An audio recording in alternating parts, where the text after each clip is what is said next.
Okay, so we know that this month is going to be exceedingly busy and productive time in the Senate. Just one point I'd make on Judge Childs, who we're moving up. We're going to vote for the D.C. Circuit. It's one of the most important votes we're going to take all this year. The D.C. Circuit is so important. It's probably the second, even though my New York friends in the Second Circuit might disagree, it's probably the second most important circuit in the country.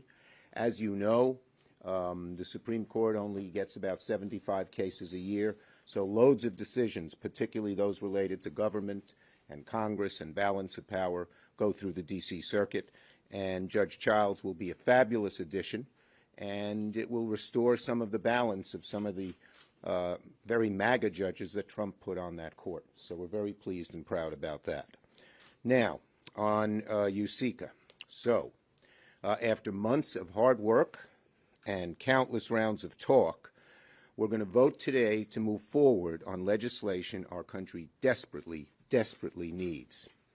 A CHIPS bill that will lower costs, boost American manufacturing, and protect our security interests. This will be a test vote, and the outcome will decide whether the science portion of USICA is included. So let me explain to you what we're doing. I have announced at our caucus, and I believe, at least they told me they would, Senators Cornyn and Young announced at their caucus, that the first vote, which is really a motion to proceed on the message, and only needs 50 votes, but that will be the test vote whether to include science in the bill.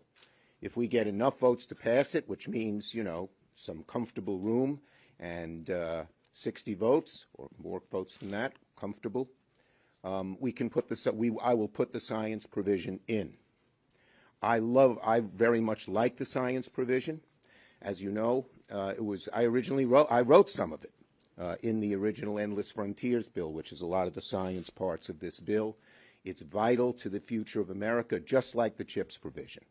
So if we get ample votes, that we can be confident that the cloture vote, which will occur after that in a day or two, will succeed with science in it, I will put that as the amendment. If, on the other hand, we don't get the votes so that the science part, adding the science part, will not bring us above the amount we need to comfortably exceed cloture, we'll just put the CHIPS and the ORAN and the ITC on the floor, which we're confident will get enough votes.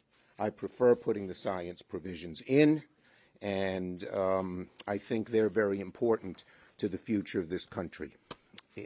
In addition, while that's happening, the Bipartisan Innovation Conference remains in good shape. They were coming close to an agreement. We would have had a conference committee for the first time in a long time, but as you know, Leader McConnell threw a wrench into that when he urged his Republican colleagues to back off because of reconciliation. And for about 10 days, even though we were close, there were no negotiations. All the Republicans refused to negotiate. And so the conference committee is not ready, but it's getting closer. And I believe that the conference will succeed when it finally is successful. It'll take a little while, obviously, to get it on the floor. I'm committed to getting the conference done when we return after the August state work period. Why do I think that?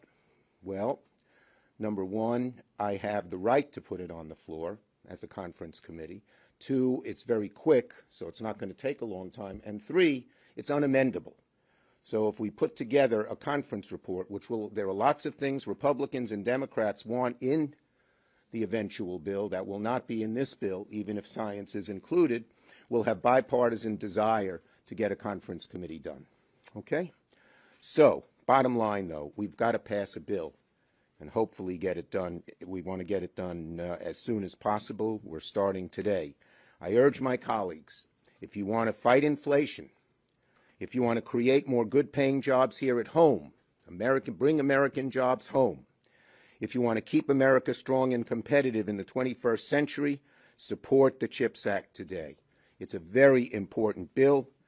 It's forward-looking. We'll see if our Republican colleagues, hopefully there'll be enough of them who see it that way, we'll see if they want to strengthen America in the future or just run away and abdicate to other countries taking the lead in science in chips, and in the economy. Let me call on Senator Durbin. Where'd he go? There you are.